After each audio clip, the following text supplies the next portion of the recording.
I never believed in coincidences.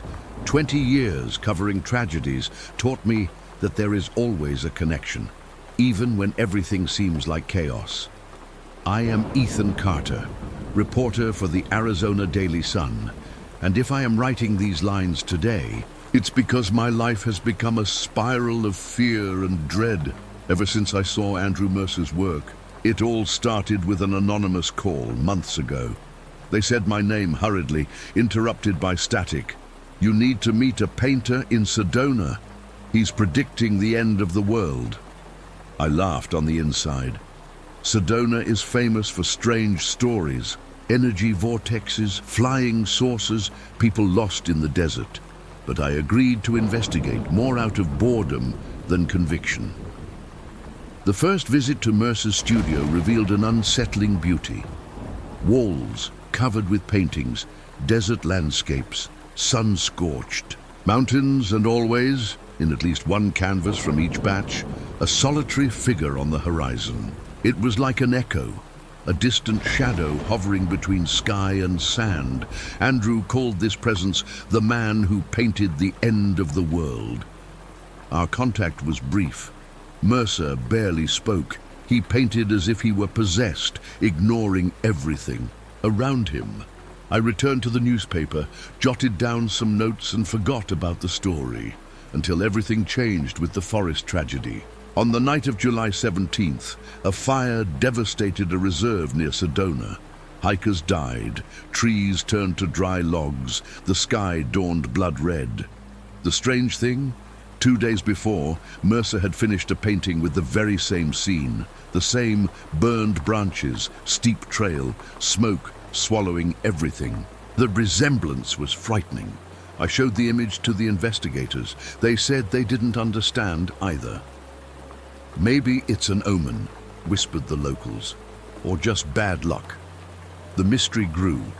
Other Mercer canvases also began to predict earthquakes, storms, accidents that only happened after the painting was finished. His name echoed in fearful conversations, and more, the studio seemed buried under a heavy, suffocating air. Then Andrew disappeared without warning, as if he had evaporated in the desert heat. It was the last time anyone saw him. I was called to his house by the police a week later. On the table, an old notebook scribbled with geographic coordinates. Beside it, a paper dirty with paint, with a few words handwritten, "I'm finishing, come see the last brushstroke." Since then, everything I see haunts me. There is something in those paintings that defies any logic, and maybe it's too much even for me. I'm not a ghost hunter, and I usually shy away from local folklore, but after the fire in Sedona, my life has revolved around clues, coordinates, and mysteries left by Andrew Mercer. It was early autumn when I followed the coordinates in the notebook. The road took me to Taos, New Mexico, an old village forgotten at the foot of the Sangre de Cristo Mountains. If Sedona was strange, Taos seemed frozen in time, too old, too quiet. Even arriving was unsettling. The wind blew fine sand through the dirt streets, and few people walked on the sidewalks of the main square. I carried a backpack, my camera, and Mercer's old notebook with the coordinates marked in pencil. I went straight to the only hotel in town. The receptionist was a tired-looking elderly man, his skin weathered by the sun, his eyes too watchful. As soon as he saw me jotting down details about the mural in the lobby, he raised his voice in a harsh whisper. "If you're here because of the paintings, I suggest you leave." I ignored the warning. Newspapers survive on strange stories, and I soon picked up rumors of abandoned houses and residents frightened by paintings that appeared overnight. In every version, one detail haunted me: a figure from behind, facing destruction over familiar landscapes. I gathered courage early the next morning to go to one of the empty houses on the main road. The door creaked open easily, as if time had given up defending it. Inside, only silence and the strong smell of fresh paint. There, hanging on the living room wall, was the first one. A solitary man, seen from behind, looked out over a parched valley. In the distance, fallen houses, dried trees, the sky streaked with an impossible red, and on the horizon, a glow. I photographed the canvas, trying not to give in to the chill that ran up my spine. It was the same man who painted the end of the world from Mercer's works. The same anguishing isolation. The owner of the house, a strong farmer with dry eyes, appeared at the door as I examined the painting.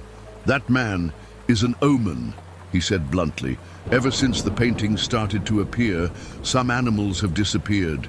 The children have nightmares. No one sleeps in peace." We went together to see another painting, displayed above the altar in a small adobe church. In the painting, the church itself was being devoured by an avalanche of black sand. Heavy clouds covered the top of the bell. Tower and cracks emerged from the ground like freshly opened scars. The priest who found us there trembled as he spoke. "Last night there was a loud noise underground. This morning I saw cracks on the altar wall." He pointed to the fresh fissures, still tiny. We didn't have this before the paintings. My mind tried to deny any supernatural explanation, but the coincidences were too much. I walked through the village at dusk, talking to frightened residents, all of them blaming Mercer's paintings for the impending misfortune. At the cafe, I heard that last month 4 houses were abandoned after their owners found paintings mysteriously hung inside. The panic was palpable. The air was heavy, as if the village was breathing memories of a foretold tragedy. When night fell, I returned alone to my car, reviewing the photos and notes, trying to tie logic and horror together. Then, something unexpected. Upon checking the back seat, I found a painting that hadn't been there before. It showed the entire village of Taos. The houses were on fire, the sky thick with smoke. In the lower corner, a date was written in red paint, "Tomorrow." I couldn't sleep that night. The image of the village devoured by flames wouldn't leave my mind, and the date on the canvas haunted my thoughts every time I closed my eyes. Tomorrow. The hotel's radio, old and crackling, played only melancholic songs and vague notes about storm forecasts coming from the mountains. Nothing about fires, nothing about panic. It was as if the outside world ignored what was happening in Taos, isolating its whispers in sand and silence. Before dawn, I left the hotel. The receptionist didn't even bother to look up from the counter, just muttered a curt, "Be careful." I crossed the square, feeling curious eyes following me through the windows. Some residents gathered in small groups, whispering near the church. Others stacked buckets of water in front of their wooden and adobe houses.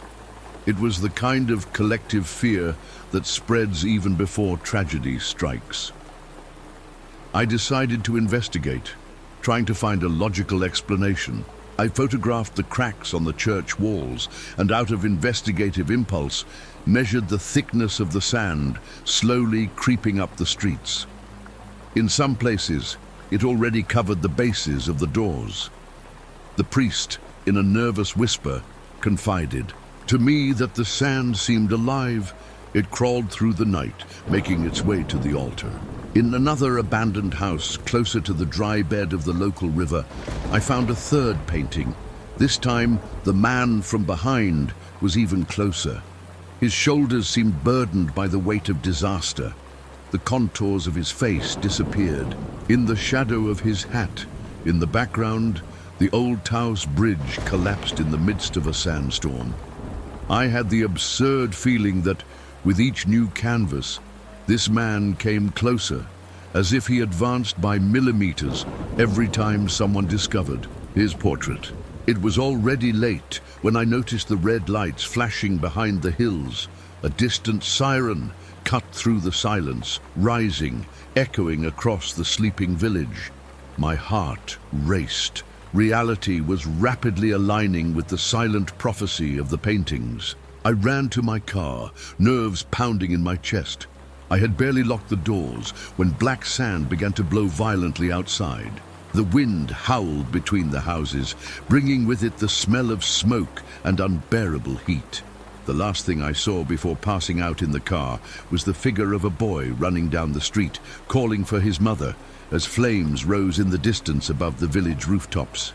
I woke up hours later, groggy, my face pressed against the steering wheel. The sky was dark, filled with smoke. The insistent ringing of my cell phone brought me back to reality. A trembling voice.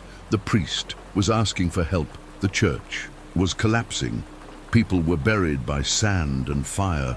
The sirens multiplied from all sides. Fire trucks sped across the square. Residents fled in a hurry, carrying suitcases and small saint statuettes. I finally awoke to the horror. Mercer's paintings were repeating themselves before my very eyes. The church was being swallowed. The ground cracked beneath my feet. Houses burned just as the message had predicted. For a moment, I saw, I swear, on all that is sacred, a lone shadow on the top of the hills, standing with its back to me, watching the chaos. The man from the canvases seemed real, as if tragedy itself had a dark artist commanding each disaster.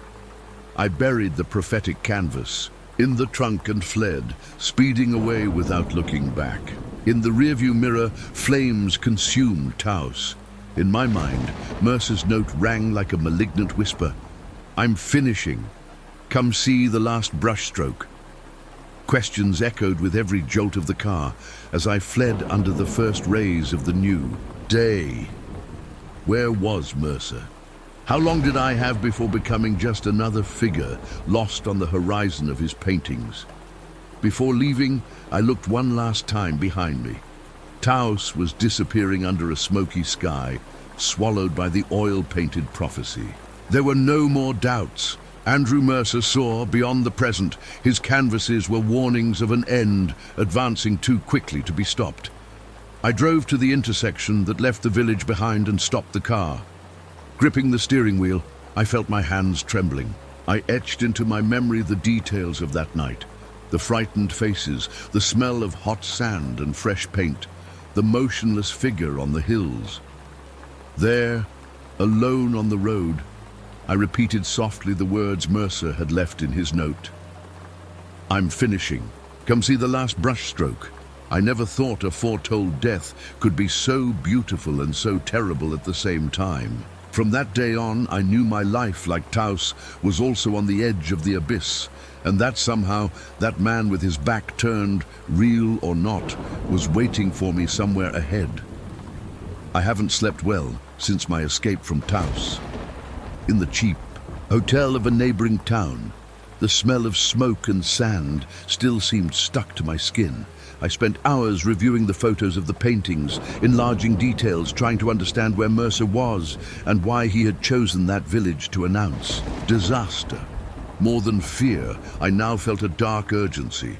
Every painting found was an ignored warning, a call for me to keep going. Only when reorganizing my notes and studying once again the painting of the burning village did I notice the detail I'd missed in my haste. In the lower corner of the frame, Mercer had painted a small inscription, almost invisible under layers, of grey and red. Tututusu 39's N, 120 Tunso, 56 W, it read in a shaky hand. I spent the night comparing maps until I identified it. Coordinates pointing to the coast of Big Sur, California, very close to an old lighthouse on the edge of a cliff. Suddenly, everything made sense. The pattern wasn't random. Mercer seemed to be leaving breadcrumbs, almost invisible guides for anyone who dared to follow his trail through fear and catastrophe. I drove for hours, crossing states with knots of guilt tightening in my stomach. Part of me still tried to deny. Maybe it was all coincidence. Maybe I was creating monsters in my mind. But something stronger, as unsettling as whispers under the door, forced me onward. If there were answers, they would be at the next place marked by the painter. When I arrived in Big Sur, the sky was still grey. The ocean battered the cliffs below, fighting against the stone walls. The lighthouse looked like a tired sentinel, white and solitary. I managed to speak with the caretaker, Mr. Harris, a pale-looking man, already aged by fear. Before I could even explain the reason for my visit, He blinked as if he already knew. "You're after the paintings too, aren't you?" I nodded, and as we walked toward the lighthouse, I told the whole story. Taos, the prophecy, the village swallowed by disaster, and my search now for answers hidden in Mercer's art. Harris just shook his head. He stayed here for 3 nights, drawing non-stop. He seemed haunted. Then he disappeared, and one day we found a painting behind the storeroom door. No one wanted to touch it for days. The storeroom smelled of salt, old paint, and some ancient fear. Beneath a worn blanket, Harris revealed the canvas, a gigantic dark blue wave rising into a night sky, threatening to swallow everything that existed along the coast. I could recognize the silhouette of the lighthouse itself, small houses, some people fleeing, and there, almost unnoticed among shadows, Mercer had again painted the figure from behind, the same solitary man at the edge of disaster. I felt a chill at the back of my neck. Trying to convince myself it was coincidence was becoming harder and harder. I stepped back, dizzy, my mind split between reason and fear. Maybe Mercer had foreseen more than fires. Maybe I was just another pawn in his last brushstroke. But it was when I looked out at the sea from atop the cliff that those old whispers started bothering me again. Here, too, nature was preparing its own painting. The sea, little by little, began to act strangely. At first, the waves lost their strength. The constant motion that crashed into the rocks faded, as if someone had gathered the ocean up by hand. I stood at the edge of the cliff, taking deep breaths, analyzing every detail of the landscape, with Mercer's painting weighing on my mind. Again, I thought about the words coincidence and causality, trying to rationalize, seeking some academic comfort for all this. What if it was all just a succession of morbid bad luck? What if the paintings only seemed premonitory because someone tired of tragedies had decided to see a connection between art and fate?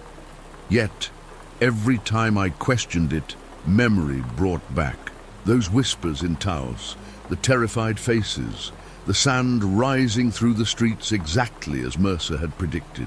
It was only when I saw the seagulls retreating, flying away from the coastline, that my instincts overpowered my doubts. In the distance, a ship's horn echoed, stronger than the wind. I shuddered. I stumbled down the rocky trail toward the village. The water, once deep at the shore, was now pulling back quickly, revealing rocks coated in mollusks and some boats stranded that should never have been dry. I ran along the waterfront like a madman, shouting and banging on doors. "To higher ground! Go up to the lighthouse! I mean it!" The expressions of the few who obeyed were a mix of fear and disbelief. An elderly fisherman grabbed my arm with a rough voice. "Why are you warning us?" "A tsunami," I replied, almost breathless. "You have to run now, or there won't be time." Atop the cliff, Mr. Harris watched astonished as the sea vanished from the horizon. While some villagers grew agitated, others hesitated. I shouted again. My despair only grew as time slipped away. Every second lost was a piece of the future swallowed by Mercer's brushstrokes. The silence broke a moment later, a low roar rising from the depths of the Pacific. The ground vibrated. The parked cars in the street began to shake as the sea's force gathered into a single, terrifying purpose. It was as if, suddenly, Mercer's canvases were unfolding before my eyes, alive and relentless. Looking back, I remember the wave rising, not like water but like an enraged giant. The liquid wall was blue-green, crowned with foam, reflecting in the pale evening light. It turned into the bay like a punch, tore apart the docks, ripped houses away as if they were toys, and swept sections of the road. Screams, sirens, the sound of shattering glass, splintering boards, chaos took over, mimicking every detail of the cursed painting. I felt a hard blow to my chest, but I ran. A few more families managed to reach the top of the lighthouse with me and Harris. We watched the tragedy unfold below. No report, no documentary ever prepared me for that sense of helplessness. Mercer's work was not just art, it was a sentence. When the sea receded again, there was wreckage everywhere. Uprooted, trees, car remnants, and furniture mingled with a painful silence. The once picturesque village now looked like the stage of some ancient ruin. The authorities tried to count the victims, but the tragedy was already history before it could even be understood. I, trembling, risked myself among the rubble to help. The survivors! The fear throbbed within me, but it was smaller than my need to find out why. While searching for survivors around the lighthouse's storeroom, a partially destroyed wall revealed a new hidden painting. It was wedged between wet beams, almost swallowed up by mud. It was Harris who unearthed it first. "There's another. One here, just like the one from yesterday," he whispered, eyes wide, dirty from sand and tears. When I pulled the painting from the wreckage, shock froze my blood. It was different from all the previous ones. The man in the painting was no longer turned away. He was now staring directly at the viewer, deep eyes, grave expression, as if he knew exactly who was rummaging through his prophecies. I felt as if Mercer had crossed the canvas to meet me, face to face, making it clear that I was being watched, tested, perhaps warned. I couldn't contain the trembling in my hands. The painting, even dirty, seemed new. My silhouette was sketched at the edge of the beach, as if I myself were part of the scene. I took 2 steps back, unable to process the real alongside the unreal. Mercer's last brushstroke was no longer an omen for the whole village. It was a message for me. I saw flames on the horizon, wreckage and bodies. For the first time, I felt the story was no longer collective. Something was pulling me, like a dark current, into Andrew Mercer's own nightmare. And in the silence that exists only after a tragedy, I faced my own eyes, reflected on the painting's damp surface, knowing there was no turning back. Any hope of normality had been swept away by the sea. And now I was part of the secret, the terror, and the next announced disaster. After Big Sur, the terror became an intimate burden as well, stitched between my ribs. I didn't sleep more than a few hours in the days that followed the tsunami. Each time I closed my eyes, I felt the gaze of the figure in the last painting following me, watching my dreams from inside Mercer's canvas. My mind sought explanations, while the press narrated the unexpected natural disaster and authorities tried to understand why the warnings failed. I knew the truth, or at least part of it. As long as the clues continued, I was their prisoner. While helping to clear the debris in Big Sur, a police officer called me over. He held an envelope in his hands, dirty and folded, with my name scrawled in uneven handwriting. The envelope contained only a single sheet, the word Marfa, and a sequence of geographic coordinates. I shuddered. Mercer was always one step ahead, not just anticipating tragedies, but also my own movements. I tried to ignore it, tried to convince myself it had already become dangerous enough. But when I left the motel that morning, I saw the fisherman from the lighthouse across the street, the same one who had watched the sea recede before the tsunami. He just pointed toward the highway and said quietly, "Marfa won't wait for you to figure it out," and turned his back as if he had just delivered a doomed man's final message. That's how I set off toward Texas, crossing miles of ever drier landscapes, the horizon melting beneath the orange southern heat. Marfa, a village lost in the far west, was famous for the mysterious lights that dance in the open fields at night. The local folklore called them the Marfa Lights, and for decades, tourists and scholars had puzzled over mysteries that were never explained. I now doubted nothing. I arrived in the city at dusk. The atmosphere was strange. Many people, silent on the streets, shop windows half empty, children brought inside early. The square was lit by low lampposts, and the talk hovered in whispers. Rumors of dead animals found in the desert, of people disappearing between one light and another. I looked for an old mechanic recommended by a police officer. It was there, next to the gas pumps, that Mercer's clue was said to be. The mechanic, a slow-talking man with eyes weathered by time, pointed to an open shed and led me inside. On the concrete floor, a large canvas, speckled with sand and motor oil, depicted a field of floating, shifting lights. On the nighttime horizon they rose up, dancing and rippling over Marfa's dry grass. But on the right side of the painting, the lights distorted into flames and took on burning human forms. In the center, a darker figure seemed to be emerging. From the background, a dense shadow wanting to cross the border of the frame. "And this turned up here last week," said the mechanic, tired voice. Mercer just arrived, left the painting and went away without saying a word. It seemed like he was waiting for someone to come find him after. I studied every detail, goosebumps, on my skin. The town's animals began to act strangely soon after, the man said. Dogs bark at the lights, cattle go missing from pastures, cries in the night, with no trace come sunrise. The town hasn't slept peacefully since that painting. Arrived, he repeated. When I left the shed, I barely noticed night falling. The first Marfa lights projected onto the horizon, dancing slowly, like matches suspended in the wind. And for the first time, I felt that someone, or something, was following me. Marfa's night air carried a restless silence, and the lights on the horizon pulsed with a strange vitality.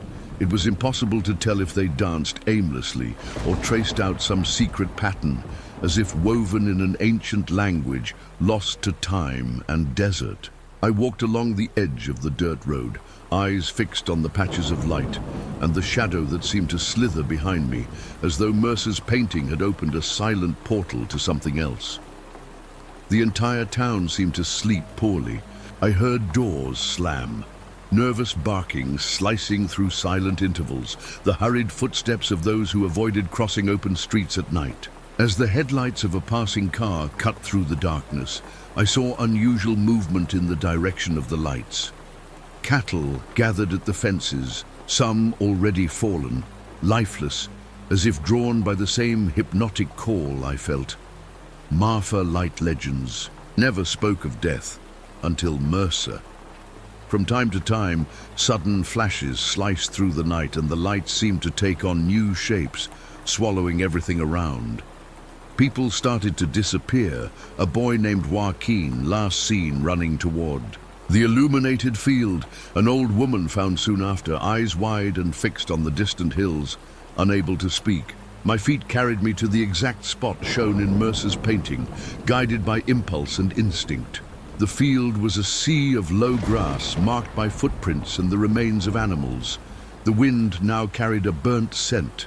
I felt the weight of a presence, following me as if the central shadow from the painting had stepped out of the paint into life, intent on hunting me down. I picked up the pace. Suddenly I heard a metallic rumble behind me. A truck coming along the narrow road, its engine roaring in the dark. I turned suddenly, and seeing the headlights bearing down on me, time slowed. Panic gripped my legs, every reflex driven by fear. I leapt off the road, nearly crashing into the barbed wire fence. The truck sped past just inches from me, and a few meters ahead, lost control. It skidded, crossed part of the field, and crashed violently into a post. Seconds later, the lights of Marfa seemed to converge on the overturned truck. One by one, they vanished into the twisted metal. Then, as if a single body of fire, a jet of flames exploded from within, sweeping over the vehicle and turning night into an orange inferno. The blast shook the ground, the heat flung me to the earth. When I opened my eyes, Mercer's painting was unfolding. Where the lights had danced, now flames burned. I tried to run, but a shadow approached, crossing the pasture until it was almost solid behind me. The familiar indistinct silhouette, made of absence and charcoal, lingering between me and the road. It had no face, but its mere presence stole the breath from my chest. I stumbled 3 steps forward, feeling pursued not only by something supernatural, but by a terrible link to the destiny painted in those canvases. Suddenly I heard a voice, whispered, pressed right against my ear, low, eternal, unmistakable. "He is watching you." My body froze. Cold shot through every vertebra, every memory. I looked back but saw nothing. Then, like a flash, the smell of gasoline filled my nostrils. I turned toward my own car and saw flames rising around the wheels, extinguishing any hope of escape. My belongings, my notes, my photos, everything turned to smoke in seconds. I collapsed to my knees, gasping for air. The field, lit up by flames and dancing lights, spun around me.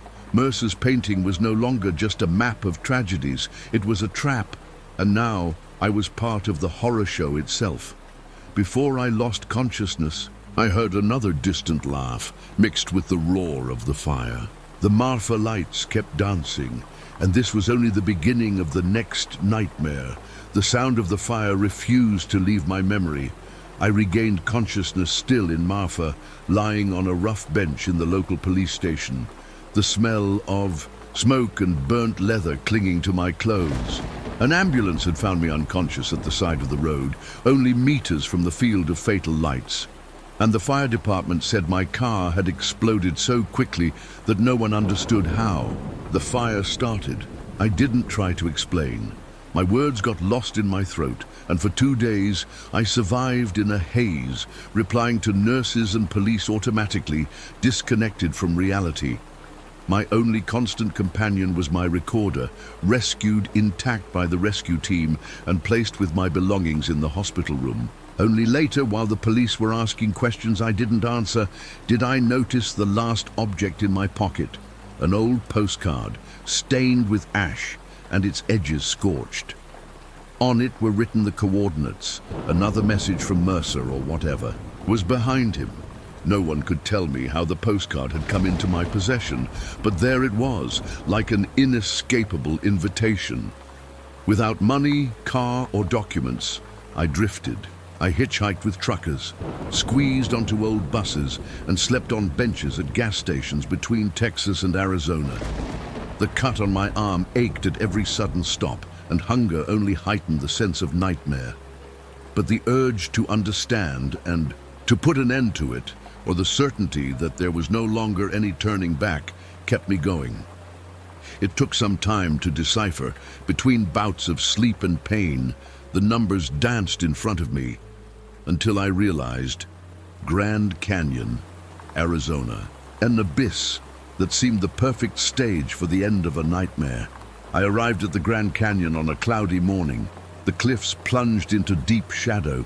Stepping off the bus, I felt as though every stone held echoes of ancient horrors. The wind seemed to bring words in forgotten tongues, and every tourist with a camera on the trail was a faceless stranger, oblivious to the abyss of death I saw. The coordinates led me to a remote, almost secret trail. Ignoring the pain in my arm and the galloping exhaustion, I walked for hours, dodging dry bushes and slipping on loose rocks. After a sharp turn, at the end of a silent plateau, I saw it. Impossible not to recognize. Mercer's largest painting was there, leaning against a crevice, protected only by a tarp torn by the wind. I approached in silence. It was enormous, bigger than any of the others, maybe 2 meters tall, 4 wide. The Grand Canyon pulsed on the canvas in an explosion of colored rocks and deep shadows that did not seem of this world.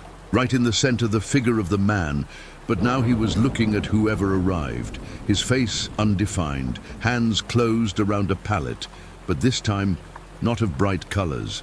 All the tones were black, grays, deathly blues. He was painting and erasing landscapes as if he were authorized to decide on the very existence of the world.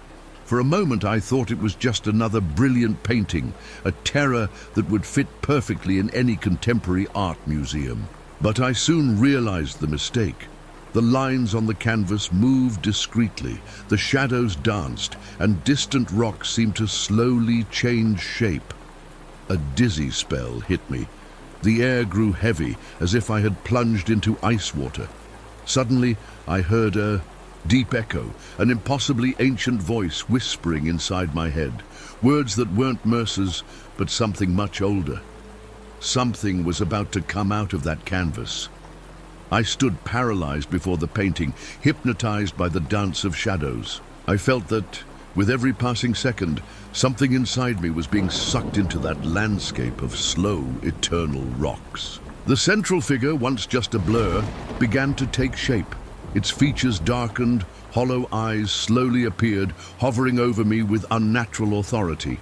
All around, the painted Grand Canyon was a distortion of the real landscape, as if Mercer, or the thing behind him, was manipulating the physical world, expanding the chasms, stretching the shadows until they almost touched my feet. I clutched the recorder like an amulet, turned it on, and started murmuring to myself, trying to register the suffocating sensation, desperately naming the fear, swearing to the machine and to myself that this couldn't be real. But the words didn't come like before. The air grew thicker, my memories jumbled, voices arose around me, other voices coming from inside the painting, shouting, crying, begging, as if echoing past victims who had looked at the canvas and succumbed to its vertigo. The thing inhabiting the painting spoke to me through those mixed voices, mocking and full of pain. How many came before you? How many looked back? How many tried to understand? It was impossible to close my eyes. The dark colors moved, dripping, down the canvas, streaming onto the ground, and the figure in the center of the painting now lifted the black palette high, painting the sky itself, as if redrawing my fate with morning ink. Each time I tried to take a step back, an invisible force pulled me in, thrusting me back toward the painted abyss. I couldn't tell where the real landscape ended and where the nightmare began. I tried looking up at the sky, the real sky, not the one in the painting, but I realized the clouds were spinning overhead in the same pattern traced on the canvas, the winds shifting to the rhythm of the brush wielded by the dark man. It was as if nature itself was trapped, dancing to the command of that hidden entity. Little by little, I realized. Mercer wasn't the author, only the obedient hand, an instrument. A message from the ancient thing that inhabited the world's shadows before words were ever born. Mercer only translated onto canvas what was whispered in his mind, and what now sought to enter mine. Misfortunes, tragedies, destinies, crossed by the violent fantasy of something or someone whose intentions were beyond human comprehension. I began to hear names, languages, voices from everywhere. People swallowed by disasters, victims vanished, consumed by fire or drowned by waves. Victims from all ages, each trapped there, waiting for either redemption or oblivion. The voices surrounded me, my heartbeat racing. "Join us," they cooed, soft as poison. "Look closely. You are already part of this world." I felt my fingertips tingling. The recorder slipped from my hand, fell onto the red dust, spun on the stones. I knelt to retrieve it, but my body seemed stuck, sinking into the earth as if I too was beginning to be painted, not just a spectator anymore. I swear I saw my own silhouette appear, tiny in the painting's furthest layer, alongside other lost souls.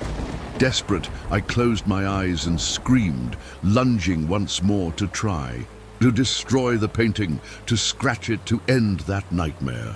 But the voices only laughed, and the more I struggled, the denser and colder the air became. The smell of paint and ancient rock filled my senses. That's when I sensed a physical presence behind me. My neck muscles stiffened. Terror became absolute, primal. Slowly, as if in a dark ritual, I turned my face and found Andrew Mercer standing there, whole for the first time, smiling crookedly, his arms smeared with black paint up to the elbows, his eyes twisting into dark spirals. He stepped closer, his boots sinking into the sandy ground, and whispered so near that I felt his cold breath on my ear. "You're going to like the ending." I made sure of it. Mercer's laughter exploded against the canyon walls, reverberating alongside the eternal voices. I felt the world spin, the ground give way, everything turning to darkness, and understood just before losing consciousness that I would never be the same. One more brushstroke had made me part of the work itself. Consciousness returned slowly, as if I were being born again amid the red dust of the Grand Canyon. My clothes were covered in dirt, my mouth dry, my body aching. For a moment I thought I was alone, but soon I heard calm footsteps on the stone. Andrew Mercer, or whatever, inhabited his body, was waiting for me on the other side of the living painting. The canvas was still there, intact, but now it pulsed, like an open wound in the real world. The sky above the canyon had thickened, dark clouds spinning in a spiral, reflecting what existed on the canvas. The wind whispered my name, bringing with it the voices of all the victims I'd witnessed along the way. I felt Mercer's presence before I saw him. He seemed more human now, but there was something in his eyes utterly destroyed, consumed by a force too ancient to name. He smiled, a cold smile, and held out his hand as if presenting a masterpiece. "It wasn't easy to get here," Andrew said, his deep voice resonating with the distant roar of the river. "You see, I was never the author. I was always the first spectator. And, as you've already realized, there's something behind this frame." My heart pounded so hard that I barely heard the rest of his explanation. He walked around the painting as the colors churned, as if the very figures inside were trying to escape into the world outside the canvas. From the beginning, when I painted in Taos for the first time, I was already empty. I heard voices, felt the brush move against my will. It was the entity, or what it pretends to be. It loves endings, farewells, terminal moments. It feeds on those who behold, on those who believe painting can hold back chaos. Mercer seemed almost calm, resigned to the absurd. I tried to move toward him, my legs trembling. Each step was a challenge to the thing's will. Andrew continued, "You think you can save the world, or save me, by destroying this? Maybe it's possible, but the price is far too high. The painting isn't just a record. It's the anchor for this entity, but also the portal that keeps each disaster contained within a frame. If you tear it, if you destroy the canvas, what's trapped inside will escape. There will be nothing left, not you, not memory. It's the end." I came closer, hating every word spoken and yet understanding the perfect trap, an impossible choice, a horror with no way out. My eyes met Mercer's, who was now more shadow than man. "Or else," he said, offering the darkened brush, "you can take my place. 2 authors for a new cycle. Kill the old painter, answer the call, and everything repeats itself, but with another face." The wind was biting. My fingertips tingled, the electricity of a decision with no return. The canvas in front of me stirred again, visions dancing in its shadows. Cities devoured, seas rising, fires, crowds running, and, at the heart of every tragedy, the figure of the author. Now Andrew, now the spectre of his victims, now my own likeness mixed with the black paint. Silence fell over the canyon. Only the sound of the wind and the ancient voices filling the space between us. I felt all the weight of the world building on my shoulders, as if there were no real choice, only to exist in the narrow space between 2 horrors. Andrew arched his neck slightly, extending the brush once more, the air around us shimmering like gas about to explode. The painting throbbed, shadows stretching, and it was as if something began to push from inside the canvas, testing every boundary, searching for a crack. The entity had no name, but it was undeniable. It was there, feeding on indecision, guilt, fear. It was as if all natural terrors All tragedies were lesser expressions of this voracious appetite for endings and repetition. "What is my role here?" I whispered breathlessly, not to Mercer but to the void. "To be a witness if you choose to flee, to be the end if you choose to destroy, or to be continuity if you accept," answered the voice, diluted into 1,000 accents sounding both inside and outside my skull. "There's no way out?" My voice was a thread. The wind howled louder, and for a moment I glimpsed my own image, already fragmented within the painting. My wide eyes trying to escape fate, a prisoner within the same age-old cycle. I stepped back once, then advanced two. For a second, I considered accepting, taking the brush, freeing Andrew, making tragedy a controlled routine, less blind. But then I heard, from the depths of the canyon, the echo of voices, cries, prayers, pleas, all those lost and forgotten lives begging for a break. In a burst of desperation, I rushed toward the painting. Andrew raised his arm, laughed, as if he already knew the ending. Gripping a shard of sharp rock, I slashed the canvas right in the center, cutting through the figure of the man, through the palette of black hues from top to bottom. The effect was immediate, a wave of sand, and light erupted, spinning violently, blinding my eyes as the painting released hurricanes of dust, energy, and screams. The sky seemed to split into lines and patches of color, as if the very universe was being forcibly redrawn. I felt each memory pulled into the void, every detail of my life threatening to be erased by the storm. I fell to my knees, hands pressed to my ears, but it was useless. The air itself was saturated with wails and echoes of disaster. At the peak of the flash, Andrew simply vanished, sucked away by the silent vortex. No explosion, no body, just absence. When the dust finally settled and I opened my eyes, the Grand Canyon seemed untouched. The wind was just wind again, the silence only silence. I looked around in panic. There was no Andrew, no marks, just me and the painting, still there by my side, intact. No matter how much I tore at it, the canvas restored itself before my eyes, real, tenacious, indestructible. An icy weight fell upon me. There was no victory, no release. I picked up the recorder from the ground, my last link to my former life. One last attempt to register, to warn, to understand. I brushed the dust off the plastic shell, took a deep breath, and pressed play. At first I heard static.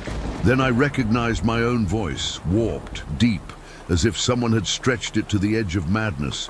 "You were the one who painted this." The tape stopped. My heart froze. I sat in the canyon's shadow, holding the object, realizing that maybe it was all part of a much greater cycle, and none of us were merely witnesses. The painting remained before me, waiting. And I no longer knew if I was victim, author, or merely another frame prison in that collection of endings. The Grand Canyon closes behind me like a memory that hurts. Every step toward normal life is an open wound, a scar carved into the hours when I try to forget. It took me some time to understand I'd never be who I was. The painting stayed there, or somewhere between worlds, waiting for a new cycle, a distraction, another victim. I never knew whether I escaped, whether I won, or if I was just another signature at the bottom of a living work that feeds on horror and on awe. In the beginning, I thought I was just an unlucky investigator, just another curious person following the traces of a cursed artist, but sitting on the edge of the bed, listening night after night to that part of the recorder echoing my own voice. "You were the one who painted this." I began to doubt reality. What if there was no distinction between author and observer? What if all this time I had been just an extension of the brush of something much greater, painting my own end as the frame closed around me? Art has always been a mirror, a crack, through which we see not only beauty, but also the abyss that desires to devour us. Andrew Mercer, with his black palette, his eyes swallowed by shadow, was just a channel, The true author is older than memories, more patient than time, and its exhibition never leaves the stage. Every lost face, every city swallowed by the paintings serves a purpose, to remind us how fragile the boundary between fiction and reality can be, and that sometimes when we observe too much, we attract the gaze of whatever lies behind the canvas. I went back home, but every morning, at the slightest sign of a shadow on the wall, I look twice before believing I'm safe. Sometimes I dream I'm on the other side of the painting, among wreckage and fires, hearing from the depths of each landscape that whisper, "You're going to like the ending, I made sure of it." The terror of knowing myself as character, brush, witness and creator all at once. The recorder remains stored away, but I don't dare play it again. Now, I understand that some stories have no end. They simply come back, with new faces, new voices. Maybe one of you has already seen, without realizing it, the figure of the man in the background of a landscape, or felt the presence of that inexhaustible shadow behind the door. Maybe, without noticing, each of us is painting every day their own piece of this horror. If you've come this far, don't stop now. Share this story and see if anyone else has seen the man in the paintings. Turn on notifications, leave your like, and tell me in the comments, do you believe in prophecies or in those who write them? And remember, sometimes we are just the paint, but there is always someone who is the hand behind the brush.